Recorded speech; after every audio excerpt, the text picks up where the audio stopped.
सबाल खैर दोस्तों, मैं हूं आदिल खान आज़ाद। आज है 13 सितंबर 2025। आप देख रहे हैं आज़ाद बोल इंडिया पर मिडिल ईस्ट मॉर्निंग न्यूज़। इस शो में आज आपको दिखाएंगे यूएन में भारी वोटिंग, 2 स्टेट सॉल्यूशन को मिला 142 मुल्कों का सपोर्ट। भारत ने भी इसराइल को छोड़ा, फलस्तीन के हक में दिया वोट। सऊदी अरब ने भी 2 मुल्क की हल का किया इस्तकबाल। साबिक आईडीएफ चीफ का इकरार, 2 लाख से ज्यादा फलस्तीनी मारे गए या जख्मी हुए। कतर के प्राइम मिनिस्टर पहुंचे वाशिंगटन, बोले इसराइल के खिलाफ हर कदम उठाएंगे। यमन से छोड़ी गई मिसाइल से इसराइल में अफरा तफरी, एयरपोर्ट बंद, लाखों लोग शेल्टर्स में गए। और दिखाएंगे आपको कि ईरान में बनी कौन सी फिल्म देखकर सुप्रीम लीडर खामेनेई ने दी दाद। सबसे पहले कुछ अपडेट्स फलस्तीन और मिडिल ईस्ट से। इसराइल ने महीनों बाद गजा के 13 फलस्तीनियों को रिहा किया, जिन्हें मेडिकल और ह्यूमन राइट्स ग्रुप्स सख्त और जलील करने वाली हालत में रखा गया बता रहे हैं। गजा गवर्नमेंट मीडिया ऑफिस का कहना है कि अब भी 13 लाख से ज्यादा फलस्तीनी, जिनमें 3.5 लाख बच्चे शामिल हैं, गजा सिटी और नॉर्थ पे मौजूद हैं, बावजूद इसके कि इसराइल वहां लगातार बमबारी और जबरी निकासी के ऑर्डर दे रहा है। कल सुबह से अब तक इसराइली हमलों में करीबन 70 से ज़्यादा फलस्तीनी शहीद हुए हैं। सिर्फ गजा सिटी और नॉर्थ में ही 48 लोगों की जान गई है। इधर हमास ने बताया है कि उसके लीडर खलील अल हैया ने दोहा में इसराइली एयर स्ट्राइक में मारे गए अपने बेटे हुमाम और दूसरों की जनाजे की नमाज पढ़ाई। यानी इससे साफ होता है कि इसराइली हमले में खलील अल हैया जख्मी नहीं हुए। अमेरिकी सदर डोनाल्ड ट्रंप आज रात यूएस के middle east envoy Steve Witkoff और कतर के प्राइम मिनिस्टर शेख मोहम्मद बिन अब्दुलरहमान के साथ डिनर करेंगे। डिनर अमेरिका का सदर जिसके साथ करता है वो थोड़ा बड़ी बात होती है। कतर से पैसा भी बहुत मिलता है। खैर, दोहा पर इसराइली हमले के बाद कतर के प्राइम मिनिस्टर वहां ट्रंप से नेतन्याहू पर एक्शन लेने की बात करने गए हैं। एक अपडेट ये है कि अमेरिका के टॉप डिप्लोमेट मार्को रूबियो आज इसराइल पहुंचने वाले हैं। चर्चा है कि बहुत मुमकिन है कि इसराइली हुकूमत उनके सामने वेस्ट बैंक को अपने कब्जे में लेकर इसराइल में मिलाने का प्लान पेश करे। ये थी कुछ अपडेट्स, और अब तफसील में एक अच्छी खबर से करते हैं शुरुआत। यूनाइटेड नेशन जनरल असेंबली में एक बड़ा फैसला हुआ है। इसे फ्यूचर के एतबार से आप बड़ा फैसला समझिए। इससे 2 स्टेट सॉल्यूशन को भारी सपोर्ट मिला है और इसराइल बिलबिला गया है। 142 मुल्कों ने हाँ कहा, सिर्फ 10 ने ना। इनमें भी इसराइल और उसके सबसे बड़े हमदर्द अमेरिका शामिल थे। 12 मुल्कों ने वोटिंग से किनारा कर लिया। ये कारनामा, जिसे न्यूयॉर्क डिक्लेरेशन कहा गया, फ्रांस और सऊदी अरब ने पेश किया था। इसमें साफ लिखा है कि अब जंग रोकने और फलस्तीन इसराइल कॉन्फ्लिक्ट खत्म करने के लिए ठोस और टाइम बाउंड कदम उठाने होंगे। डॉक्यूमेंट में यह भी कहा गया है कि हमास को होस्टेज बनाए गए लोगों को रिहा करना होगा, गजा में अपनी हुकूमत ख़त्म करनी होगी और हथियार फ़लस्तीनी अथॉरिटी को सौंपने होंगे। इसका मकसद है एक खुद मुख्तार फ़लस्तीनी रियासत का कायम होना। फ़लस्तीनी वज़ारत ख़ारजा ने इस कदम का खैर मक़दम किया। कहा वक्त है कि हर तरीक़ा अपनाकर इसराइल का कब्ज़ा ख़त्म किया जाए और फ़लस्तीनी आवाम को उनके जायज़ हुकूक दिए जाएँ। उधर इसराइल ने इस वोट को शर्मनाक कहा और कहा कि ये फैसला तो हमास को और हौसला देगा और गजा की जंग को लंबा खींचेगा। और इसी बीच इसराइल ने गजा पर बमबारी जारी रखी। फिलहाल हवाएं मुखालिफ हो चली हैं और चिराग फड़फड़ा रहा है। यूएनजीसी में हुए इस पूरे मसले में इंडिया की हुकूमत ने भी अपने दोस्त इसराइल को झटका दिया। भारत ने यूएन जनरल असेंबली में फ़लस्तीन के हक में वोट दिया। मतलब साफ है, इंडिया अब खुलकर 2 स्टेट सॉल्यूशन और फ़लस्तीन की हिमायत में खड़ा है। असल में भारत भी दुनिया की राय से खुद को अलग नहीं दिखाना चाहता। वजह यह है कि जब यूरोप के सबसे ताकतवर मुल्क और भारत के व्यापारिक अरब दोस्त मुल्क भी आज़ाद फ़लस्तीन की राह बनाने का काम कर रहे हों, तो मोदी हुकूमत खुद उनसे अलग स्टैंड नहीं लेना चाहती। वैसे भी भारत हमेशा से 2 स्टेट सॉल्यूशन की बात करता रहा है और इसी हक में उसने वोट दिया है। सऊदी अरब ने भी यूनाइटेड नेशंस जनरल असेंबली में पास किए गए न्यूयॉर्क डिक्लेरेशन का इस्तकबाल किया है, जिसमें फ़लस्तीन इसराइल मसले का हल 2 कौमी रियासत की बुनियाद पर तलाश करने की बात कही गई है। सऊदी अरब के फॉरेन मिनिस्ट्री के बयान के मुताबिक ये करारदाद 142 मुल्कों की भारी अक्सरियत से पास हुई, जो इस बात का सबूत है कि दुनिया अमन की तरफ बढ़ना चाहती है। اس قرارداد میں ایک بار پھر تسلیم کیا گیا کہ فلسطینی قوم کو ان کا حق ملے، یعنی 1967 کی سرحدوں پر ایک آزاد ریاست بنے جس کی دارالحکومت مقدس شریف یعنی کہ ایسٹ جیروسلم ہو، جہاں پر مسجد الاقصی ہے۔ اب کچھ اور خبریں۔ برٹش اخبار دی گارجین نے ایک بڑا دھماکہ کیا ہے۔ 12 ستمبر کی رات آئی اس کی ایک خبر کے مطابق اسرائیلی فوج کے سابق کمانڈر ہرزی ہلیوی نے خود یہ مان لیا ہے کہ غزہ کی جنگ میں 2 لاکھ سے زیادہ فلسطینی یا تو مارے گئے یا زخمی ہوئے۔ ہلیوی نے کہا کہ 7 اکتوبر 2023 سے اب تک غزہ کی 22 لاکھ آبادی میں سے 10 لاکھ سے زیادہ لوگ خون میں نہائے جا چکے ہیں۔ گارجین لکھتا ہے کہ یہ تعداد لگ بھگ وہی ہے جو غزہ کی ہیلتھ منسٹری بار بار رپورٹ کر رہی ہے، یعنی 64,718 لوگوں کا قتل اور 1,63,859 زخمی۔ اوپر سے ہزاروں لوگ اب بھی ملبے میں دبے پڑے ہیں، لاپتہ ہیں۔ لیگڈ اسرائیلی انٹیلیجنس بھی یہی بتاتی ہے کہ 80% سے زیادہ مارے جانے والے لوگ عام سویلین ہیں۔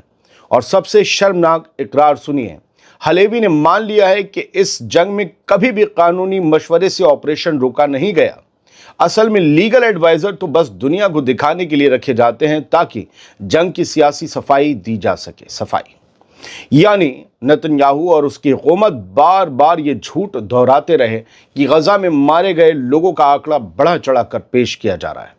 اب اس جھوٹ کے منہ پر خود اس جنگ کی شروعات سے IDF کے چیف رہے شخص نے تماچا مار دیا ہے۔ اب نتنیاہو کسے منہ دکھا پائے گا اور کیسے اسی منہ سے جھوٹ بول پائے گا؟ فی الحال کئی رپورٹس تو یہ بھی ہیں کہ 1 سے 2 لاکھ لوگ مارے گئے، لیکن یہ رپورٹ گارجین کی آفیشیل آنکڑوں پر، فگرز پر بیسڈ ہے۔ غزہ پر جنگ کے لیے اسرائیل نے پھر سے موٹی رقم جھونکنے کا فیصلہ کیا ہے۔ اسرائیلی پارلیمنٹ یعنی کہ کنیسٹ نے پہلی ریڈنگ میں ایک بل پاس کر دیا جس کے تحت بجٹ میں 30.8 ارب شیکل یعنی کہ لگ بھگ 9 ارب ڈالر سے زیادہ جھونک دیے جائیں گے۔ یہ پیسے کہاں جائیں گے؟ غزہ میں چل رہی جنگ اور قتل عام کی ان پلانڈ لاگت پوری کرنے میں، میسائلوں کا نیا اسٹاک بھرنے میں اور فوج کے لیے سینکڑوں نئی بختر بند گاڑیاں خریدنے میں، یعنی بہت سی گاڑیاں غزہ میں اڑا دی گئی ہیں۔ یعنی جتنا خون بہا اسرائیل نے اتنا ہی پیسہ جھونکا، اور اب اسرائیل کھل کر دکھا رہا ہے کہ غزہ کی تباہی ہی اس کے بجٹ کی پہلی ترجیح ہے۔ قطر کے وزیر اعظم اور وزیر خارجہ نے واشنگٹن میں امریکی وائس پریزیڈنٹ اور سیکریٹری آف اسٹیٹ سے ملاقات کی۔ اس ملاقات میں دونوں ممالک نے علاقائی مسائل اور آپسی تعاون پر بات کی۔ امریکی وائس پریزیڈنٹ نے قطر کے ساتھ یکجہتی یعنی ایک جٹتا کا اظہار کیا اور کہا کہ ڈپلومیسی ہی باقی سب مسائل کا حل ہے۔ بتائیے، ہر وقت جنگ کے لیے تیار رہنے والا امریکہ کہہ رہا ہے کہ ڈپلومیسی ہی باقی مسائل کا حل ہے۔ انہوں نے قطر کی صلح کرانے کی کوششوں اور علاقائی امن میں ایکٹیو کردار کی تعریف کرتے ہوئے قطر کو امریکہ کا بھروسے مند اسٹریٹجک پارٹنر قرار دیا۔ اب ذرا دھیان سے سنیے۔ قطری پرائم منسٹر نے کہا کہ اسرائیل کے حملے کے بعد قطر اپنی سوورنٹی یعنی اپنی خود مختاری بچانے کے لیے ہر ضروری قدم اٹھائے گا۔ ہر ضروری قدم، میں نے انڈرلائن کیا اسے۔ انہوں نے واشنگٹن کے ساتھ رشتوں اور امریکہ کی لگاتار حمایت کو بھی سراہا۔ یہ جو ہو رہا ہے ہر قدم اور حمایت، کیا سمجھے؟ پتہ نہیں مجھے کیوں لگ رہا ہے کہ یہ کسی ایکشن سے پہلے امریکہ کو بھروسے میں لینے کے لیے کیا گیا دورہ ہے۔ اسی لیے اسرائیل کے خلاف ہر قدم اٹھانے کی وارننگ کے ساتھ ہی امریکہ کو عرب ممالک سے ان کے رشتے اور فائدہ دونوں یاد دلایا جا رہا ہے کہ مال ہمارے پاس ہے۔ دیکھتے ہیں یہ ملاقاتوں اور باتوں کا دور یہاں سے کچھ آگے نکل پاتا ہے یا نہیں، کچھ ایکشن ہو پاتا ہے یا نہیں، یا بس مذمت اور شکایت چلتی رہے گی۔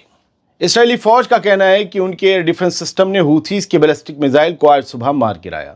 سائرن تیل اویو اور سینٹرل اسرائیل کے کئی علاقوں میں بجے، لیکن فوج کا دعویٰ ہے کہ کوئی جانی نقصان یا تباہی نہیں ہوئی، صرف ملبہ گرا ہے۔ وہیں ہوتھیز کے میڈیا چینل المسیرہ سے آئی اپڈیٹس کے مطابق آج صبح یا سحر میں یمن سے چھوڑی گئی میسائل نے اسرائیل میں ہلچل مچا دی۔ المسیرہ نے بتایا کہ میسائل لانچ کے بعد بین گورین ایئرپورٹ پر آنے جانے والی تمام فلائٹس کو روکنا پڑا۔ اس کے علاوہ لاکھوں اسرائیلیوں کو مجبور ہو کر بنکر نما شیلٹرز میں بھاگنا پڑا۔ یعنی فوج بھلے ہی کہہ رہی ہو کہ میسائل انٹرسیپٹ ہو گئی، لیکن تصویر یہ ہے کہ اسرائیل میں خوف اب بھی دوڑ رہا ہے۔ ایران کے سپریم لیڈر आयतुल्लाह अली खामनी ने एक मूवी देखी है। ईरानी फिल्म मोसेस द कलीमुल्लाह को रहबर से दाद मिली है। ईरान के रहबर आयतुल्लाह खामेनी ने हाल ही में फिल्म मोसेस द कलीमुल्लाह की तारीफ की। फिल्म के प्रोड्यूसर, डायरेक्टर और टीम से मुलाकात में उन्होंने कहा कि मैंने फिल्म मूसा अलैहिस्सलाम देखी, बहुत ही उम्दा बनाई गई है। इंशाअल्लाह इसका सीक्वल भी इसी दर्जे का बनेगा। मुझे फिल्म देखने का मज़ा भी आया और इस बात की खुशी भी हुई कि ऐसा काम तख्लीक हुआ। फिल्म का पूरा नाम है मोसेस द कलीमुल्लाह एट डॉन और ये हज़रत मूसा अलैहिस्सलाम की कहानी बयान करती है।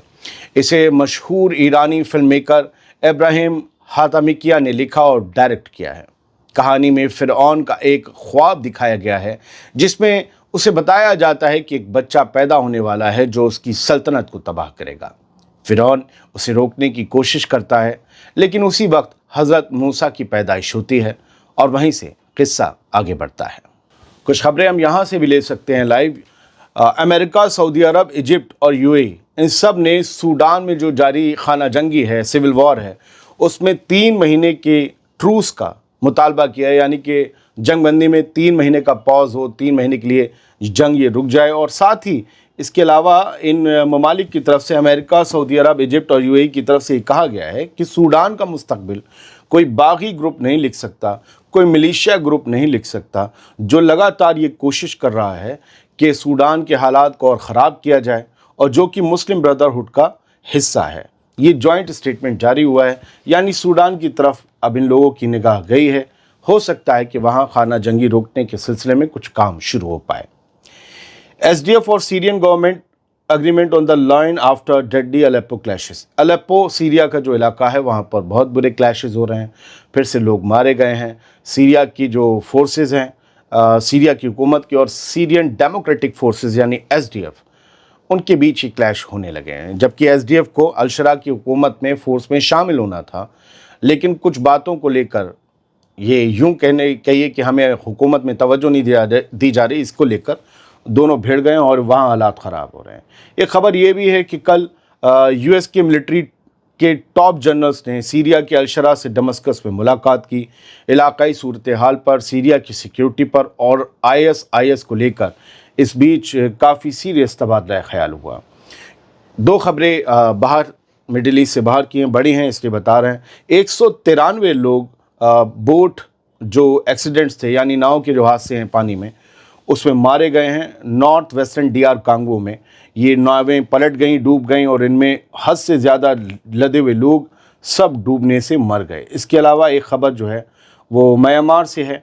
वहाँ पर अराकान स्टेट है, आपको पता है, रोहिंग्यास वगैरह, वहाँ पर 18 लोग मारे गए हैं, 20 लोग इंजर्ड हुए हैं। यहाँ पर म्यांमार की जुंटा ने, आर्मी ने एक स्कूल पर बॉम्बिंग की अराकान स्टेट में, और इनमें जो मारे गए लोग हैं इनमें बच्चे भी शामिल हैं। ये एक प्राइवेट स्कूल पर थाया ताबिन नाम का गांव है, वहाँ पर राखाइन स्टेट में बॉम्बिंग की गई। बहुत बहुत शुक्रिया। सलामत रहिए, खुश रहिए।